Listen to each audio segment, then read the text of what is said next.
안녕하세요. 실리콘밸리에 있는 신현규 매일경제신문 특파원입니다. 실리콘밸리 뷰 5월 26일 진행해 볼까 합니다. 오늘은 구글의 순다르 피차이 CEO를 제가 어제 인터뷰를 했는데요. 그 인터뷰 내용을 통해서 투자자분들에게 유의미한 내용들을 정리해서 전달해 드려 볼까 합니다. 네, 매일경제신문을 위한 인터뷰였기 때문에 방송 인터뷰는 아니어서 영상을 여러분들한테 들려드릴 수 없다는 점을 좀 아쉽게 생각하는데요. 어쨌든 네, 어, 아시아 태평양 쪽 지역에 있는 한 8개 언론사 기자분들하고 저하고 같이 인터뷰를 했고요. 네. 그다음에 관련된 자세한 내용들은 매일경제신문 기사를 찾아보시면은 지금 인터넷에 올라와 있고, 그다음에 제가 매일 월요일에 발송드리고 있는 미라클 레터라는 뉴스레터를 통해서도 보실 수 있으니까, 네, 풀 텍스트는 제가 미라클 레터를 통해서 보내드릴 예정이고, 오늘은 구글 투자하시는 분들한테 유의미한 메시지들만 좀 뽑아볼까 합니다. 제가 생각하기에는 구글에 투자하시는 분들이 궁금한 점은 이렇게 한 5가지 정도로 정리될 수 있을 것 같다는 생각이 들었습니다. 구글도 제가 커버를 하고 있는 종목이라고도 볼 수 있고, 구글이 가깝기 때문에 비교적 새로 지어진 본사도 많이 가고, 구글에 계시는 근무하셨던 또는 근무하시는 분들하고 이야기를 할 기회도 있는데, 네, 구글이 최근 내부에서 어떻게 일들이 진행돼 가고 있는지 등등에 대해서 투자자분들이 궁금해하실 만한 포인트 5가지 정도를 한번 정리를 해봤고요. 그 5가지는, 첫 번째는 무엇보다 이제 구글의 가장 큰 성장 동력이죠. 클라우드 사업이 성장을 많이 하고 있고, 뭐 분기별로 1분기 실적에서도 40% 이상 매출이 성장하는 그런 모습을 보이고 있는데, 분명히 이게 캐시카우가 될 것은 분명하긴 합니다. 왜냐하면 아마존 같은 경우도 AWS라는 클라우드 사업부가 굉장히 캐시카우가 되어 있는 상태고, 마이크로소프트는 뭐 거의 클라우드 회사라고 봐도 다름이 없을 정도로, 네, 클라우드가 큰 사업 영역을 차지를 하고 있죠. 따라서 클라우드 사업이 큰 성장 동력 임에는 구글의 입장에서도 분명한데, 과연 이게 흑자를 언제 기록할 거냐, 지금 계속 적자를 보고 있거든요. 그러니까 이게 흑자가 전환이 된다면 투자자 입장에서도 구글이 다시 한번 재평가를 받는 기회가 될 수도 있을 겁니다. 따라서 이게 구글이 흑자 전환을 언제 할 거냐, 실리콘밸리에서는 지금 올해 연말 정도로 흑자 전환하는 거 아니냐라는 얘기들이 솔솔 나오고 있거든요. 네, 그래서 이제 구글 CEO분에게 인터뷰를 하면서 그걸 좀 여쭤봤고요, 제가. 그다음에 하드웨어 사업은 계속 할 거냐? 왜냐하면 하드웨어 사업도 계속 적자거든요, 구글이. 그러면서도 계속 밀어붙여서 진행을 하고 있는 그런 영역인데, 구글이 최근에 한 2주 전에 열렸던 구글 개발자 대회 IO에서도 하드웨어 제품을 한 6개 정도, 구글 시계도 내놨고 태블릿 PC도 내놨고 AR 뭐 제품도 내놨고 스마트폰도 새롭게 픽셀 6라는 7이라는 이름으로 내놨고, 그러니까 계속 하드웨어 사업을 계속 할 것처럼 보인단 말이죠. 그런데 적자를 보면서도 그걸 계속 왜 하냐? 주주 입장에서는 당연히 그렇게 물어볼 수 있는 거 아니겠습니까? 그러니까 이제 그 점도 순다르 피차이 CEO에게 한번 물어봤고요. 세 번째는 광고 사업 성장은 계속 될 거냐? 지금 뭐 틱톡도 굉장히 올라오고 있고 여러 가지 광고 시장도 바뀌고 있는데, 뭐 개인 프라이버시 문제도 계속 강화가 되고 있고, 그래서 구글의 기반의 매출 기반 또는 수익의 기반이었던 광고 사업이 계속 성장을 해 나갈 것이라고 생각되느냐, 구글의 새로운 돌파구는 무엇이냐, 이런 부분도 순다르 피차이 CEO뿐만이 아니라 여러 임원들한테 물어볼 수 있는 만한 포인트였던 것 같고요. 마침 이건 제가 인터뷰를 했을 때 물어본 포인트는 아니었지만, 이 광고 사업 관련돼서는 구글이 마침 어제 구글 마케팅 라이브라고 하는 광고 사업 이벤트를 개최를 했습니다. 여기 제가 참석을 했고 내용들을 좀 둘러보면서, 네, 이 구글이 앞으로 광고 사업을 어떻게 해나갈 것인지에 대한 흐름들을 읽을 수 있었습니다. 그래서 그에 대한 이야기들도 드려볼까 하고요. 네 번째, 그럼 구글의 CEO는 경기 흐름에 영향을 어떻게 보느냐? 구글은 데이터를 굉장히 많이 가지고 있는 회사고, 검색 데이터를 통해서 이걸 자연어 처리로 컴퓨터가 인식을 시킨 다음 인식할 수 있도록 바꾼 다음에 세상이 돌아가는 그 검색 데이터들에 대한 엄청난 빅데이터들을 통해서 사람들이 어떻게 생각하고 있는지, 지금 무엇을 가장 궁금해하는지를 가장 잘 알고 있는 회사지 않습니까? 따라서 구글의 CEO나 구글의 CFO 같은 분들은 향후의 경기 흐름에 대해서 굉장히 잘 예측할 수 있겠다라는 생각을 해볼 수 있는데요. 그래서 구글의 CEO에게 물어봤습니다. 경기 흐름이 향후에 어떻게 될 것으로 구글은 내다보고 있는지, 네, 그런 질문들을 제가 한 건 아니고 저의 그 일본에 있는 동료 기자가 했는데, 네, 그에 대한 답변도 한번 보시겠습니다. 그리고 마지막으로 빅테크 규제 지금 많이 받고 있는데 이것 때문에 빅테크 기업들의 주가가 좀 프리미엄이 아니라 디스카운트를 받고 있는 게 사실이지 않습니까? 그래서 과연 빅테크 규제에 대해서 구글은 어떤 돌파구를 갖고 있느냐 이에 대한 질문도 드려봤습니다. 5질문 모두 다 제가 볼 땐 굉장히 정답들을 이야기를 한 것 같고, 순다르 피차의 CEO의 성격상 이분이 뭐 대놓고 굉장히 섹시한 기자들이 헤드라인을 뽑을 수 있을 만한 그런 이야기들을 잘 하는 스타일이 아닙니다. 그러나 내용은 있고 그 내용을 잘 한 세네 번 곱씹어 보면은 의미 있는 이 말들이 있어요. 순다르 피차의 CEO를 한 2번 인터뷰를 해보니까 예, 느낄 수 있었던 점인데 이 양반이라고 표현해서 죄송하네요. 이분은 대놓고 막 헤드라인을 뽑게 하는 센 이야기들을 절대 하지 않습니다. 이게 미디어 트레이닝을 잘 받아서 그런지는 모르겠는데 그러나 할 말은 다 하죠. 나중에 돌아보면은 정말 의미 있는 말들을 합니다. 이분은. 그래서 이번에 나왔던 저희가 인터뷰했던 내용 중에서도 굉장히 의미 있는 내용들이 있는 것 같아서 쪽쪽 뽑아서 정리를 한번 해보겠습니다. 첫 번째, 클라우드 사업 흑자 전환 언제 할 거냐. 네. 이건 제가 질문 드린 거고 순다르 피차이 CEO에게 좀 약간 돌려서 물어봤습니다. 클라우드 사업 흑자 전환하기 위한 계획은 무엇이며 클라우드 사업의 본질은 뭐라고 생각하느냐. 네. 그리고 단기적으로 굉장히 한 1년 내에 뭐 제가 그렇게 물어보지는 않았지만 굉장히 쇼텀 단기적으로 클라우드 사업을 흑자 전환시킬 수 있는 그런 계획들은 어떻게 가져가고 있느냐 이렇게 이제 여쭤봤습니다. 그랬더니 답이 나온 게 흑자 전환 계획이 있다는 겁니다. 그래서 클라우드는 미래의 주요한 먹거리다 일단. 네, 그건 전제로 했고요. 그다음에 클라우드에 대해서 매우 불리시하다. 네, 굉장히 이게 사업이 잘 될 거라고 본다는 거죠. 그리고 클라우드는 흑자로 가는 과정, 패스라고 정확하게 영어로 표현했습니다. 클라우드로 가는 과정에 있다. 그리고 이를 위해서 매우 많은 노력을 진행하고 있다. 이제 흑자 전환을 할 수 있는 그런 가능성을 보여달라고 밑에 있는 임원들한테 계속 푸시를 하고 있는 거죠. 순다르 피차이 CEO도. 그리고 그 명령을 받은 사실 클라우드 사업 부문의 SVP 시니어 바이스 프레지던트 즉 전무이사 우리나라로 치면 전무이사급의 인물인데 지금은 이제 클라우드 사업 부문의 CEO로 이제 직위가 그렇게 형성돼 있는 사람이죠. 토마스 쿠리안이라고 같은 인도계입니다. 그분이 있는데 그분이 굉장히 클라우드 사업부를 채찍질을 가해가면서 직원들이 못 버텨가지고 막 떨어져 나갈 정도로 굉장히 하드하게 클라우드 사업 부문을 흑자 전환시키기 위해서 노력하고 있다는 이야기가 들립니다. 그리고 이제 순다르 피차이 CEO는 이렇게 이야기를 합니다. 지금은 선제적 투자를 하는 단계이기 때문에 적자를 볼 수도 있는 거지만 나중에 더 크게 될 거기 때문에 두고 봐라. 네, 나중에 이 클라우드 사업이 크게 될 것이다. 이렇게 이제 자신감 있게 이야기를 했는데요. 사실 구글에 있어서 주가의 향배를 가를 가장 큰 변수는 클라우드 사업이라고 저는 개인적으로 생각을 합니다. 이게 왜냐하면 AWS가 지금 보여주고 있는 AWS는 2006년에 이 사업을 처음 시작했는데 사업 시작하고 1년째 되던 날, 네, 2015년에 이 AWS의 흑자 규모고요.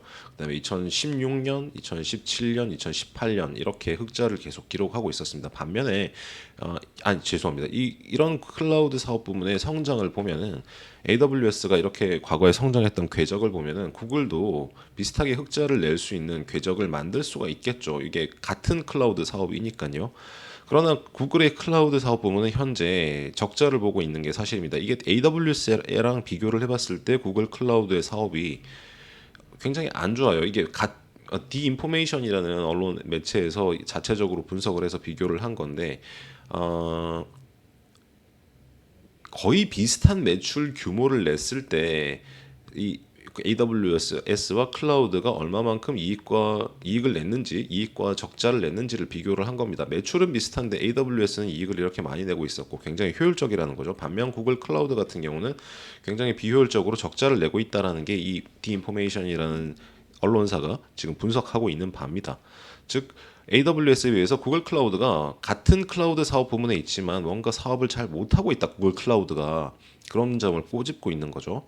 이것 때문에 저도 사실은 구글 클라우드 사업부가 앞으로 개선될 수 있는 건지에 대한 가능성들을 순다르 피차이 CEO에게 물어봤는데 순다르 피차이 CEO는 여튼 굉장히 나중에 크게 될 것이기 때문에 지금은 선제적 투자를 하는 단계다. 지켜봐 달라라고 이야기를 한 거죠. 하지만 네. 지금 디인포메이션이 이렇게 지적하는 것처럼 AWS는 돈을 많이 버는데 반해서 구글 클라우드는 돈을 많이 못 번다.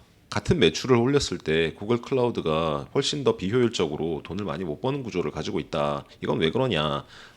에 대해서 이제 보고서를 내고 기사를 5월 7일 날 냈네요. 네, 그럴 정도로 AWS의 실적이 향후에 어떻게 될지에 대해서는 특히 AWS가 아니라 GCP, 구글 클라우드 플랫폼의 실적이 향후에 어떻게 될지에 대해서는 관심사가 많습니다. 설왕설래가 많고 이게 과연 흑자를 낼 것이냐 아니냐에 대해서도 관심이 많은 사안입니다.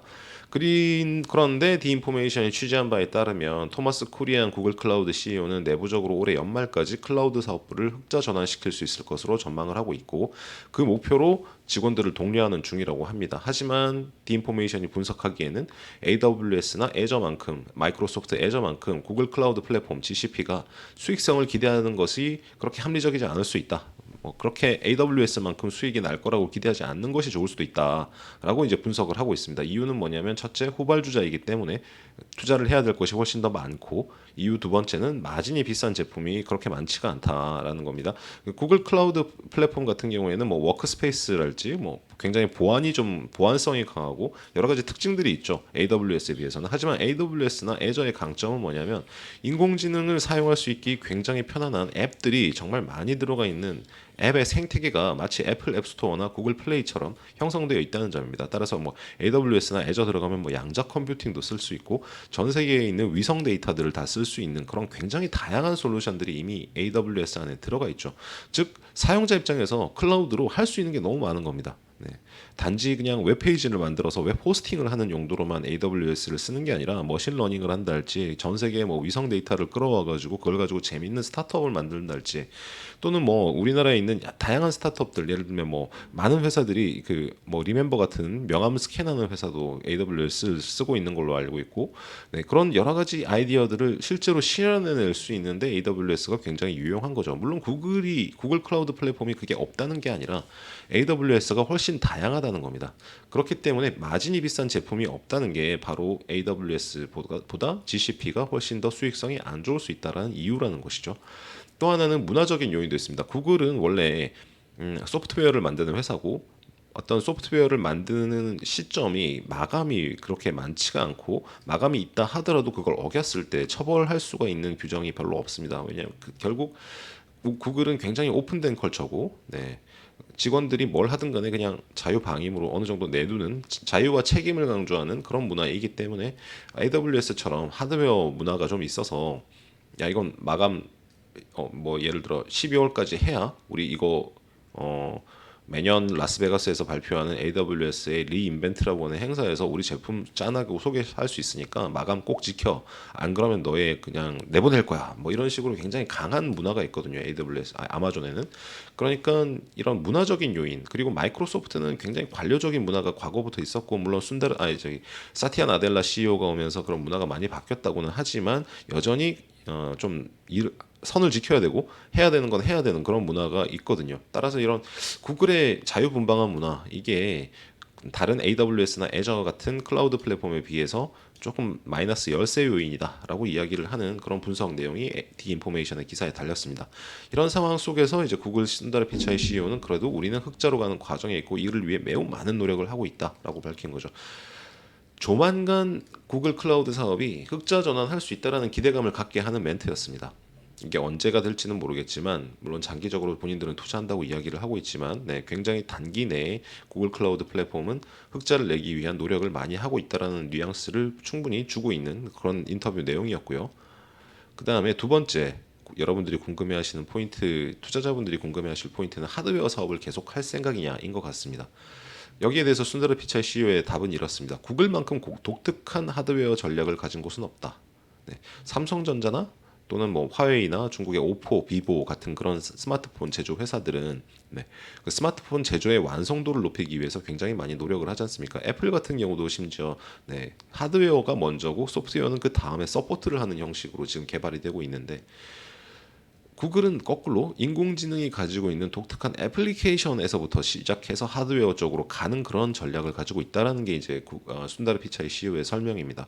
예를 들면 네, 구글이 최근에 출시한 픽셀 6 핸드폰 같은 경우에는 장애인 분들을 위한 받아쓰기 기능이 있습니다. 제가 예전에 한번 방송을 따로 한 적이 있는데 장애인분들이 이걸 가지고 내용을 말을 하면은 특히 발성 장애를 가지신 분들이 말을 할 경우에는 다른 사람들이 알아듣지 못하는 경우가 굉장히 많지 않습니까?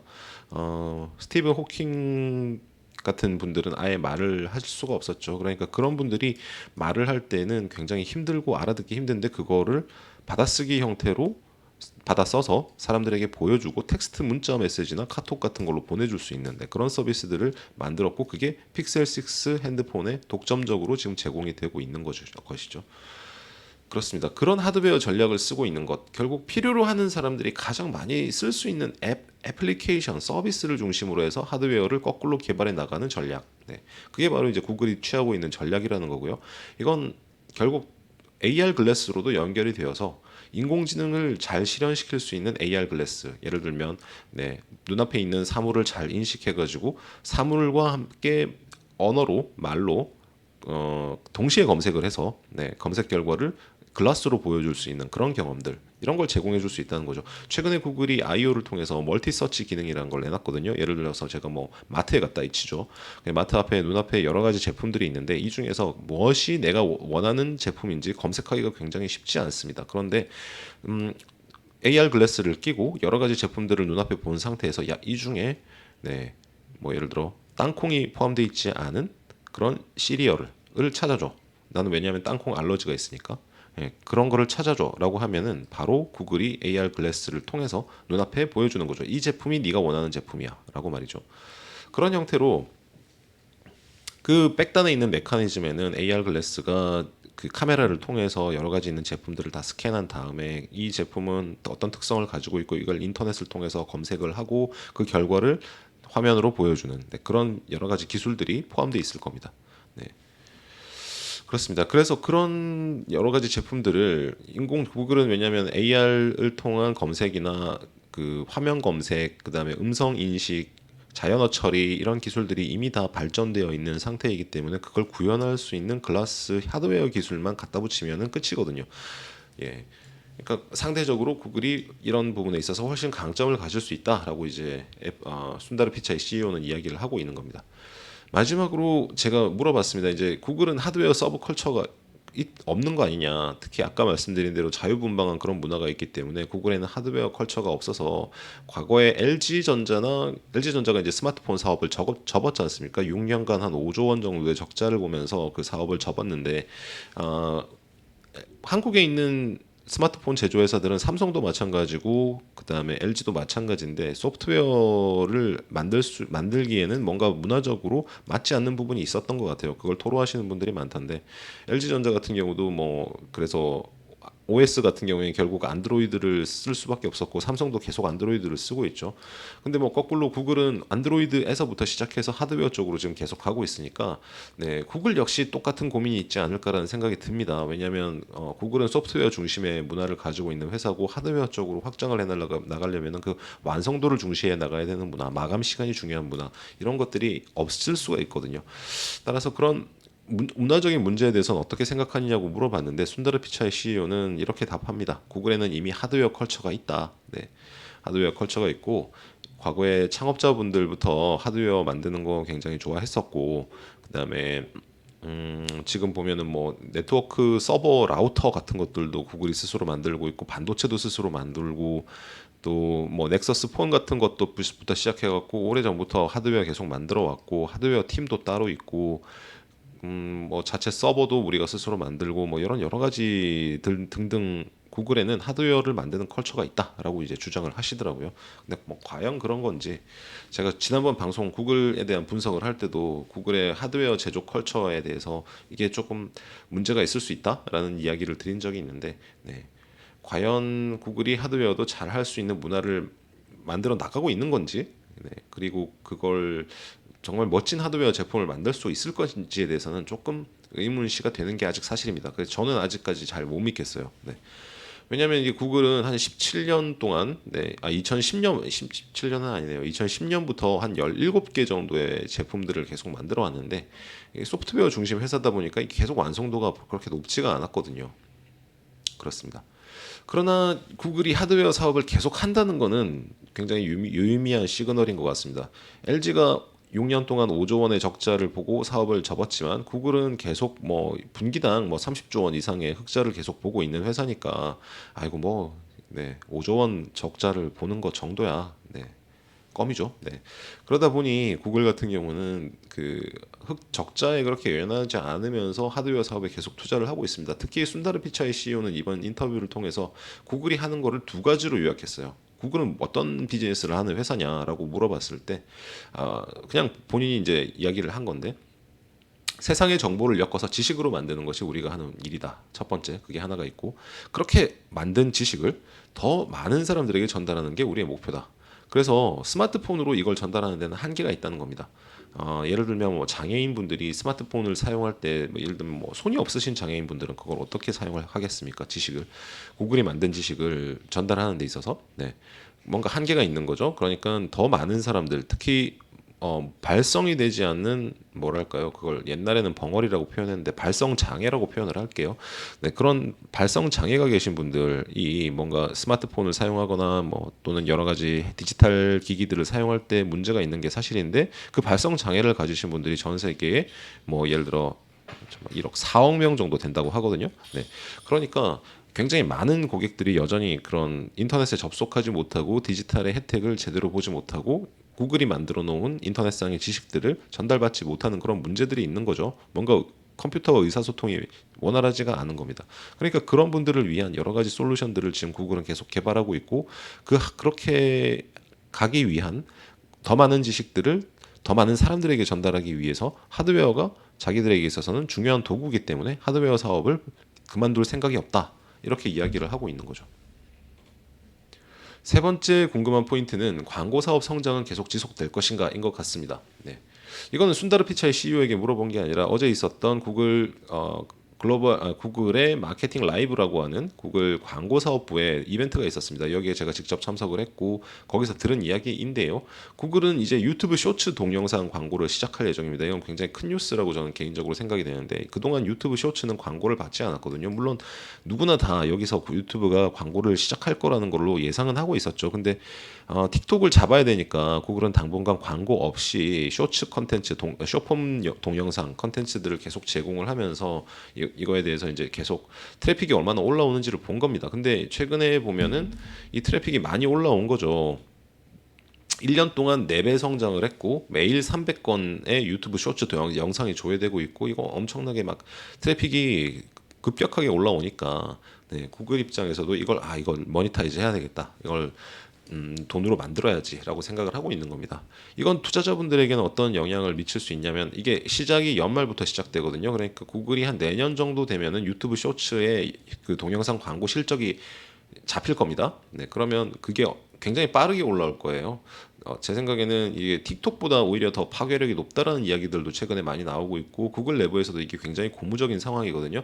구글 내에 있는 이 그 구글 애드 담당하는 광고 담당하는 임원분하고 제가 이야기를 나눠봤는데 그분이 이렇게 이야기를 하더라고요. 지금 현재 젊은 층 같은 경우에 하루에 8시간 정도의 광고를 본다고 하자. 아니 광고가 아니라 컨텐츠를 소비한다고 생각을 해보자. 그렇다면 그 8시간 중에 2시간 가량은 유튜브 쇼츠 또는 틱톡 같은 쇼폼 동영상을 보고 있다. 이건 굉장히 큰 거 아니냐. 그리고 이게 중요한 게 여기서 그치지 않고 더 상승하고 있다라고 이야기를 합니다.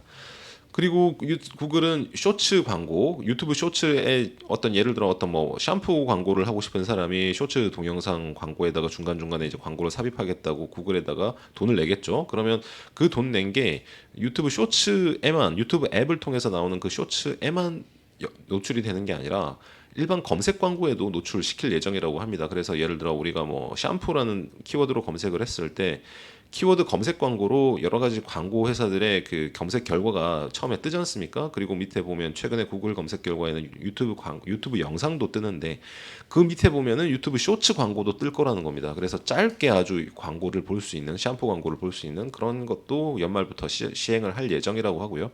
가상현실 광고도 지금 구글이 실시를 하고 있습니다. 그리고 이것도 굉장히 광고주분들한테는 그 큰 변화일 거고 소비자분들도 흥미로운 경험을 할 수 있는 부분인 것 같은데 그리고 구글의 매출과도 이게 연결이 되겠죠. 뭐냐면 광고를 클릭하면 바로 구매할 수 있는 기능도 생긴다고 합니다.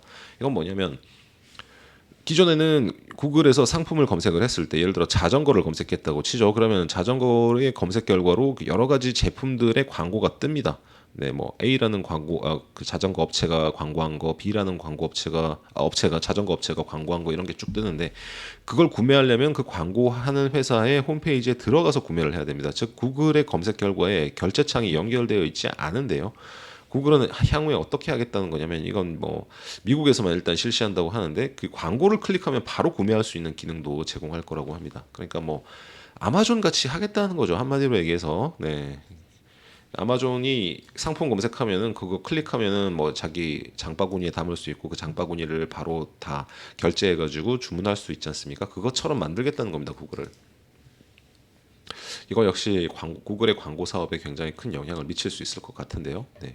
일단 그런 여러 가지 내용들이 어제 발표가 됐습니다. 그래서 내년 1분기 이후로 구글의 새로운 광고 사업들이 네, 계속 런칭을 하게 되고 이쪽에서 특히 유튜브 쇼츠 같은 쪽에서 새로운 광고 레버뉴 스트림이 나올 수 있다라는 점 네, 말씀드릴 수 있을 것 같고요. 지금 주가 쌀 때 내년 1분기 정도 구글 실적이 좋아지면은 판다. 뭐 이런 투자 전략도 가능하지 않나라는 생각도 듭니다. 물론 뭐 여러 가지 다른 변수들도 있겠지만요. 그다음에 네 번째 구글의 CEO는 과연 경기 흐름을 어떻게 보고 있느냐에 대해서 물어봤습니다. 그랬더니 답이 나온 게 이렇습니다. 팬데믹, 포스트 팬데믹, 전쟁, 인플레이션 등 걱정되는 것들이 당연히 많이 있다. 기술 기업들도 영향을 받을 거다. 네. 앞에서 맞바람이 불어오는데 그거 못 받고 그걸 피해갈 수 있는 사람이 누가 있냐. 네. 모든 기술 기업들이 다 영향을 받을 거다. 그러나 순다르 피차이 CEO 본인은 이렇게 이야기를 합니다. 나는 기술에 낙관적이다. 나는 very bullish하다 on technology. 네, 그렇게 이야기를 합니다. 특히 지금 태어나는 스타트업 중에서 높은 가치를 받는 곳들이 나올 것이라고 나는 확신한다라고 이야기를 합니다. Absolutely certain이라고 표현을 하던데요. 그리고 경기를 예측하면서 경영하기는 불가능하다. 대신에 나는 기술을 믿는다. 왜냐하면 기술이라는 것은 분명히 새로운 가치를 만들어내는 그런 존재이고 그 기술이 우리에게 주는 밸류에 대해서는 분명히 그 가치가 있다. 예를 들면 뭐 다른 뭐 금융이랄지 네. 가치가 없는데 가치가 있는 것처럼 주장되는 여러 가지 그 많은 것들이 있잖아요. 뭐 크립토 자산도 그 중에 하나가 될 수도 있겠죠. 네.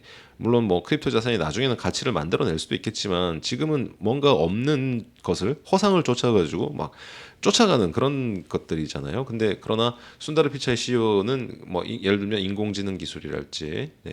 그런 뭐 가상현실, 증강현실 기술이랄지 이런 것들은 분명히 사람들에게 가치를 주는 거기 때문에 경기가 어떻게 되든 간에 그 사이클이 어떻게 되든 간에 이걸 꾸준하게 투자해 나가면서 뭔가를 만들어내면은 결국에는 보상이 올 날이 있을 것이다라고 주장을 하는 거죠. 그렇습니다. 그래서 실리콘밸리에서는 오늘도 같은 뉴스가 나왔어요. 경기 침체하고 뭐 모든 사람들이 다 죽는다 그러고 주가는 떨어지고 빅테크 기업 힘들다고 그러고 막 다들 그러고 있는데 안데르센 호로이츠라는 네, 투자자가 있죠. 실리콘밸리에서 정말 유명한 투자자입니다. 네, 뭐 슬랙 같은 회사들도 여기서 키워냈고 네, 유명하죠. 이 회사에서 오늘 뉴스가 나온 게 4.5 빌리언이면은 우리나라 돈으로는 한 5조 원 정도 되겠네요. 그 5조 원 정도 되는 크립토 펀드, 암호화폐에 투자하는 펀드를 만들었다고 합니다. 기술이 뭐 제가 아까는 암호화폐가 허상이 아니냐라는 이야기도 있다라는 말씀도 드렸는데 이 안데르센 호로이츠 같은 회사들은 그렇지 않다고 믿는 거죠. 특히 기술을 계속 개발하다 보면은 이 크립토 쪽, 암호화폐 쪽에서 뭔가 실질적인 걸 만들어낼 수 있는 것이 있을 것이다라고 믿는 것 같습니다. 그래서 지금 이렇게 시장이 상황이 어려움에도 불구하고 이게 한 5조 원 정도의 크립토 펀드를 조성해서 그쪽에 계속 투자하겠다는 겁니다. 특히 지금이 박앤세일 기간이기 때문에 주가가 너무 싼 상태에 있는 그런 스타트업들이 많기 때문에 그런 스타트업들에 투자를 하고 그 미래를 열어 나갈 젊은 사람들하고 계속 이야기를 해 나가겠다고 이 안데르센 호로이츠의 파트너들은 이야기를 합니다. 구글의 CEO랑 좀 미래를 보는 관점이 비슷한 것 같죠. 네.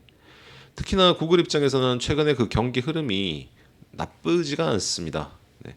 지금 뉴욕타임즈가 최근에 썼던 기사를 제가 가지고 왔는데요. 네, 뉴욕타임즈는 이렇게 보고 있는 거죠. During the Great Recession 이건 뭐냐면 2008년에 있었던 금융위기를 이야기를 하는 거죠. 2008년 금융위기 동안에 페이스북, 아마존, 구글, 애플, 마이크로소프트 이 회사들은 100개 이상의 회사를 인수를 했다는 겁니다. 네. 그러니까 지금 구글 같은 입장에서는 네, 스타트업들의 밸류에이션이 떨어지고 기술 기업들의 밸류에이션이 떨어지고 이런 게 그렇게 나쁘지가 않은 겁니다. 왜냐하면 에큐하이어라고 표현하죠. 스타트업들에 있는 수많은 뛰어난 인재들 그 사람들을 다 흡수해서 가지고 올 수 있는 좋은 기회일 수도 있거든요. 그래서 제가 실제로 구글에 있는 그 임원분들하고도 이야기를 몇 번 해봤는데, 그래서 지금 당신들은 어떻게 보냐, 지금 인수하기 좋은 타이밍 아니냐라고 이야기를 하니까 뭐 두고 보자라고 이야기를 하시더라고요. 좋은 타이밍인 건 맞다. 특히 레이터 스테이지, 즉 시리즈 B, C 이상에 있는 스타트업들, 그런 스타트업들 중에서는 굉장히 힘든 상태에 있는 곳들이 많거든요. 그러면 그곳에 있는 인재들을 끌어온다거나 아니면 그냥 회사를 좀 저렴한 가격에 통째로 사오면은 구글 같은 입장에서는 힘을 많이 들이지 않고 손쉽게 네, 인재를 많이 흡수할 수 있는 장점이 있을 겁니다. 특히 구글 같은 경우에는 연초에 한 12만 명 정도, 12,000명 정도의 그 인재들을 흡수하겠다. 그 데려오겠다, 추가 채용하겠다 그런 계획을 밝혔었거든요. 구글의 순다르 피차이 CEO도 일본에 있는 기자가 그렇게 물어봤는데 장기적인 고용 계획에 변함이 없냐라고 이야기를 하니까 우리 롱텀한 계획에는 변함이 없다. 단기적으로는 잘 모르겠지만 장기적으로 롱텀한 채용 계획에는 전혀 변함이 없다. 이렇게 답을 했었습니다. 그럴 정도로 이제 인재 채용에 있어서는 좋은 시기가 다가오고 있고, 그리고 그 구글의 한 임원은 이런 얘기도 하더라고요. 인재 채용에 있어서 네, 향후에 어떻게 될 것이냐라고 이야기를 하니까 네, 규제 문제가 좀 있다. 네. 구글이 M&A를 하는 데 있어서는 규제 눈치를 좀 봐야 되기 때문에 당분간 뭐 큰 회사를 M&A 하기는 어렵겠지만 작은 규모의 스타트업들을 인수하는 거는 굉장히 쉽지 않겠냐라고 이야기를 했습니다. 따라서 그런 걸 보면은 네, 구글이 결국 구글의 가장 중요한 자산은 거기 그 회사가 갖고 있는 사람들인데, 그 사람들을 계속 흡수해 나가는 일들은 계속 벌어지지 않을까라는 예상을 해볼 수 있고요. 그건 결국 구글 투자자분들에게, 특히 장기적으로 투자하는 분들에게는 굉장히 좋은 일이겠죠. 마지막으로 빅테크 규제 영향에 대해서 물어봤습니다. 네. 최근에 구글이 많이 얻어맞은 게 사실이잖아요. 우리나라에서도 네, 구글 플레이에 관련된 입법안, 인앱 결제에 관련된 입법안들이 올라왔었고, 네, 그게 본회의에 통과가 돼가지고 전 세계적으로 이제 이슈가 되기도 했었죠. 그리고 미국에서나 유럽에서는 굉장히 많은 빅테크 규제 법안들이 나오고 있습니다. 네, 그다음에 유럽 같은 경우에 최근에 DMA라고 해서 네, 디지털 마켓 액트죠. 네, 그걸 통해 가지고 굉장히 강한 규제들이 지금 나오고 있는데요. 여기에 대해서 순다르 피차이 CEO 입장에서 구글은 이런 규제들을 어떻게 돌파할 것이냐, 네, 이런 걸 여쭤봤고요. 여기에 대해서 답은 네, 순다르 피차이 CEO의 답은 인터넷 세상에 대해서는 시민들은 당연히 보호해야 되고 그런 부분이 미진한 게 사실이었기 때문에 자연적으로 역사는 진보하기 때문에 인터넷 세상에 있는 시민들을 보호하기 위한 여러 조치들이 등장하는 것은 너무나 자연스러운 현상이다. 그러나 자기가 보기에는 열린 인터넷이 주는 혜택, 우리가 이게 구글이 공짜로 막 오픈된 형태로 정보를 제공하는 게 굉장히 많지 않습니까? 그러니까 그런 인터넷이 주는 혜택들은 유지되는 게 나는 좋다고 본다. 따라서 시민을 보호하는 것과 열린 인터넷을 만드는 것 사이에서는 균형이 필요하다. 그리고 그 균형을 잡기 위해서는 구글이 노력을 해야 될 부분이 분명히 있을 텐데 그런 노력들도 할 것이다. 그게 어떤 형태냐면은 정부가 정책을 만들면 그에 동의하면서 우리가 해야 될 여러 가지 일들을 정부에 제공해 주는 거. 예를 들면 GDPR이라고 있죠. 유럽에서 만든 굉장히 강력한 사생활 보호법입니다. 네, 이게 2018년에 입법이 돼가지고 실제로 어, 이게 액트가 액션이 이루어질 때까지는 굉장히 많은 난관들이 있었다고 해요. 제가 유럽 기자들 이야기를 들어보니까 이게 정말 중간에 개판이었다고 하더라고요. GDPR은 유럽 연합 차원에서 이제 만든 규제인데 이걸 실제로 각국마다 이걸 집행하는데 임플리멘테이션을 하는 데 있어서 여러 가지 문제들이 발생했다는 거죠. 이 과정에서 구글이 굉장히 큰 역할을 합니다. 네, 구글에 있는 엔지니어들이 가서 이 문제를 규제가 이렇게 나왔는데 이 방향대로 하려면은 이건 어떻게 실제로 일을 풀어야 되고 그런 것들을 다 이제 구글하고 같이 협업하면서 했다는 거죠. 네. 그것처럼 향후에 정부 정책들이 여러 개가 나오고 있지 않습니까? 그런 여러 정책들이 나왔을 때 구글은 역시 액티브하게 참여를 하면서 문제들을 풀어 나가겠다라는 그런 입장을 순다르 피차이 CEO는 밝혔습니다. 예를 들면 이런 법안도 있습니다. 이게 DMA라고 해서 디지털 마켓 액트라고 해서 이제 EU에서 발의를 한 건데 여기에 보면은 메신저들을 다 통합하라는 내용이 있습니다. 네. 뭐 애플이 만든 아이폰에는 아이메시지라고 하는 앱이 있고 애플은 이걸 카카오톡과 같은 메신저와 경쟁하는 제품이라고 생각을 합니다. 구글은 네, 구글 자체에 또 메신저가 따로 있죠. 행아웃이라고 하는 네, 그런 메신저가 있고 네, 우리나라에서는 제일 많이 쓰는 게 카카오톡이고 미국 사람들은 네, 왓츠앱이랄지 또는 페이스북 메신저 이런 것들을 많이 쓰거든요. 근데 EU에서 지금 내놓은 방안은 뭐냐면 이거 다 통합해라. 네. 서로 대화할 수 있도록 해라. 네, 제가 아이 메신저로 카카오톡을 보내도 받을 수 있게 해라 이런 거죠. 이후에서는. 네.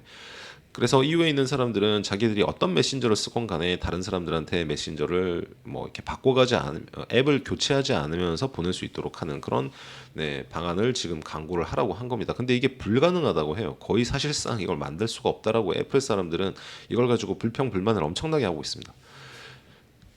이런 여러 가지 현실적 문제가 있는 데 있어서 구글 같은 경우는 정부 정책에 동의하면서 함께 참여를 해가면서 정부 방향이 그렇게 나왔으니까 그걸 실제로 실현할 수 있는 방안들은 우리가 찾아보겠다라고 하면서 이제 같이 가겠다라는 입장을 표명하고 있는 거죠.